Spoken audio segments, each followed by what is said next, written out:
हरि ओम।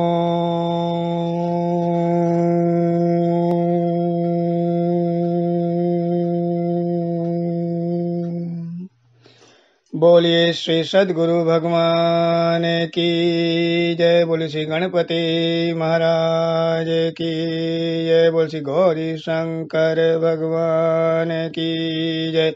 बोलिए श्री अम्बे मात की जय। बोलिए श्री लक्ष्मी नारायण भगवान की जय। शांताकारं भुजगशयनं पद्मनाभं सुरेशं विश्वधारां गगनसदृशां मेघवर्णां शुभांगं लक्ष्मीकान्तं कमलनयनं योगिविदर्यानगमयं वन्दे विष्णुं भवभयहरं सर्वलोकैकनाथं वन्दे विष्णुं भवभयहरं सर्वलोकैकनाथं। बोल श्री लक्ष्मी नारायण भगवान की जय। श्री माघ मास महात्म्य कथा श्री पंचमो अध्याय। इस प्रकार पांचवें अध्याय में श्री दत्तात्रेय जी महाराज राजा शास्त्रार्जुन से माघ स्नान की महिमा का वर्णन करते हैं और कहते हैं कि माघ में नियम से स्नान करने से अनेकानेक पापों का निवारण हो जाता है। माघ का स्नान अत्यंत पुण्यकारक है। यह स्नान मनसा वाचा और कर्मणा किए गए सभी पापों को नष्ट कर देता है। इसलिए माघ में नियम से स्नान करना चाहिए। माघ मास महात्म्य का नियम से श्रवण करना चाहिए और सामर्थ्य अनुसार दान करना चाहिए। दत्तात्रेय जी महाराज कहते हैं, राजा शास्त्रार्जुन, मैं एक आश्चर्यजनक कथा आपको सुनाता हूं, ध्यान से सुनिए। महर्षि भृगु जी के वंश में उत्पन्न एक परम साधु एवं धार्मिक रुचि वाली एक ब्राह्मणी थी जिसका नाम ऋषिका था। दुर्भाग्यवश बाल्यकाल में ही उसे वैधव्य का दुख प्राप्त हुआ। वह विधवा हो गई। अपने बाल वैधव्य के दुख से दुखी होकर उसने घोर तपस्या की।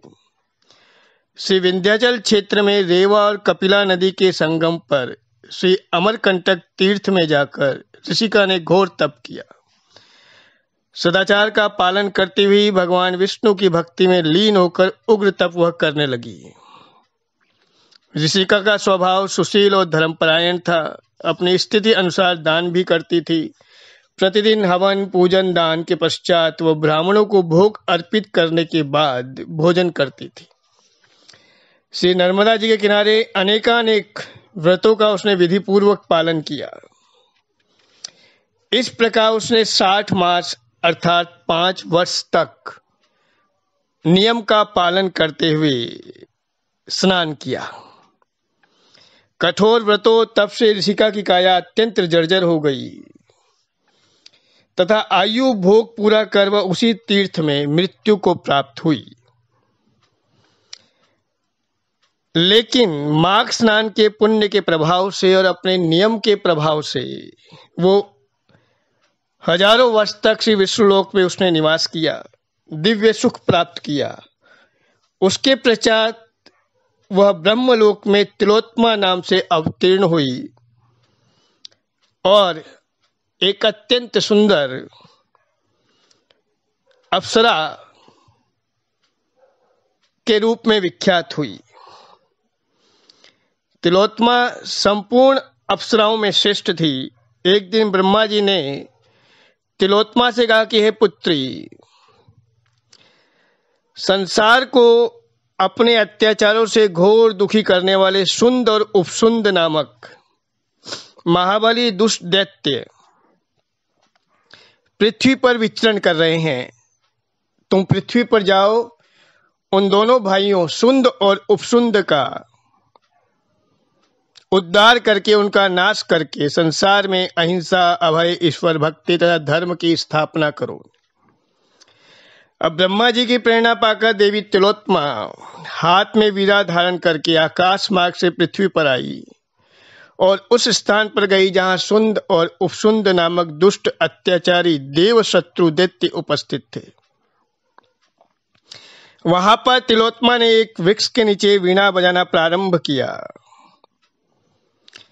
देवी तिलोत्तमा अशोक के वृक्ष के नीचे बैठकर वीणा बजाने लगी और साथ ही मधुर स्वर में उन्होंने गायन भी प्रारंभ कर दिया। उनका गायन और वादन सुनकर सुंद और उपसुंद के सैनिक आश्चर्यचकित हो गए और उस स्थान पर खींचे आए जहां पर वह देवी विराजमान थी। तिलोत्तमा को देखकर वह सैनिक मुग्ध होकर अपने स्वामी सुंद और उपसुंद के पास दौड़ते हुए गए और निवेदन किया कि हे महाबली, आज हमने अशोक वन में एक अत्यंत सुंदर देवी के दर्शन किए। वह असाधारण सुंदर है, हम नहीं जानते कि वह कौन है। कृपया चलकर उस सुंदरी को देखिए, आप चकित रह जाएंगे। अपने अनुचरों द्वारा उस अज्ञात सुंदरी की प्रशंसा सुनकर वे दोनों दैत्यराज सुंद और उपसुंद लोहे की गदाएं हाथ में रखकर उस स्थान की ओर चले। जब पहुंचे तो वहां तिलोत्तमा पहले से ही विराजमान थीं। दोनों दैत्य तिलोत्तमा की सुंदरता पे मोहित हो गए और बोले कि हम दोनों भाई बल और शक्ति में अजेय हैं। हम चाहते हैं कि हम दोनों में से जिसे चाहो उसे तुम अपना पति स्वीकार कर लो। तो तिलोत्तमा बोली कि हे दैत्यों, पहले इस बात का निर्णय होना चाहिए कि तुम दोनों में कौन अधिक बलवान है। तुम दोनों में जो अधिक बली होगा मैं उसी के साथ विवाह करूंगी। अब दोनों भाई स्वभाव से क्रूर तो थे ही और तिलोत्तमा के इस प्रस्ताव को सुनकर दोनों अट्टहास कर चिल्लाए कि मैं महाबली हूं, मैं महाबली हूं। इसके साथ ही वे दोनों आपस में ही भिड़ गए। दोनों में आपस में भयंकर युद्ध हुआ। परस्पर प्रहारों से घायल होकर वो दोनों भाई मृत्यु को प्राप्त हुए। अपने राजाओं को मृत देखकर सारे दैत्य हाहाकार मचाकर भागे। दैत्यगण बहुत ही घबरा गए, डर गए और समस्त दैत्य पाताल लोक को चले गए। सुंद और उपसुंद का संहार हुआ। दैत्य पाताल लोक को चले गए तो दैत्यों के पलायन के पश्चात देवी तिलोत्तमा दसों दिशाओं को प्रकाशित करते हुए आकाश मार्ग से पुनः ब्रह्मलोक में लौट गई और वहां जाकर ब्रह्मा जी के सामने उपस्थित हो गई। ब्रह्मा जी अत्यंत प्रसन्न थे। उन्होंने कहा कि हे देवी, आपके इस अलौकिक कार्य से मैं अत्यंत प्रसन्न हूं। मैं प्रसन्न होकर आपको सूर्य देव के रथ में स्थान देता हूं। जब तक सूर्य देव रहेंगे तब तक आप अनेकों दिव्य आनंदों का भोग करते हुए सूर्य देव के साथ उनके रथ पर विराजमान रहेंगी। ये कथा सुनाने के पश्चात दत्तात्रेय जी ने कहा कि हे राजा सहस्त्रार्जुन, माघ स्नान के पुण्य प्रताप से ही पूर्व जन्म की वो ब्राह्मणी ऋषि का अभी भी अप्सराओं में श्रेष्ठ बनकर सूर्यलोक में माघ स्नान का फल भोग रही है। अतएव परम गति चाहने वालों को नियम से माघ का स्नान अवश्य करना चाहिए। जो मनुष्य श्रद्धा तथा भक्ति से युक्त होकर माघ स्नान करेंगे वे समस्त सुखों को प्राप्त करते हुए स्वर्ग में भी दिव्य सुख भोगेंगे। जो मनुष्य इस अध्याय की कथा को प्रेम से सुनेंगे और वर्णन करेंगे वह भी समस्त पापों से मुक्त होकर स्वर्ग और ईश्वर की विशेष कृपाएं प्राप्त करेंगे। उन्हें परमात्मा की परम भक्ति प्राप्त होगी। इस प्रकार से पद्म पुराण अंतर्गत माघ मास महात्म्य में 5वां अध्याय संपूर्णम। बोले श्री लक्ष्मी नारायण भगवान की जय। आह्वानं न जानामि न जानामि विसर्जनम्, पूजां चैव न जानामि संहितां परमेश्वरी।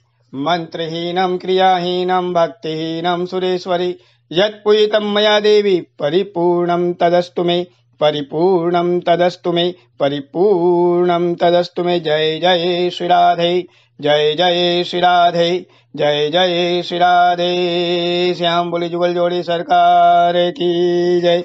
आज के आनंद की जय। श्री विष्णवे नमः, श्री विष्णवे नमः, श्री विष्णवे नमः। श्री हरे नमः, श्री हरे नमः, श्री हरे नमः। बहुत बहुत आभार।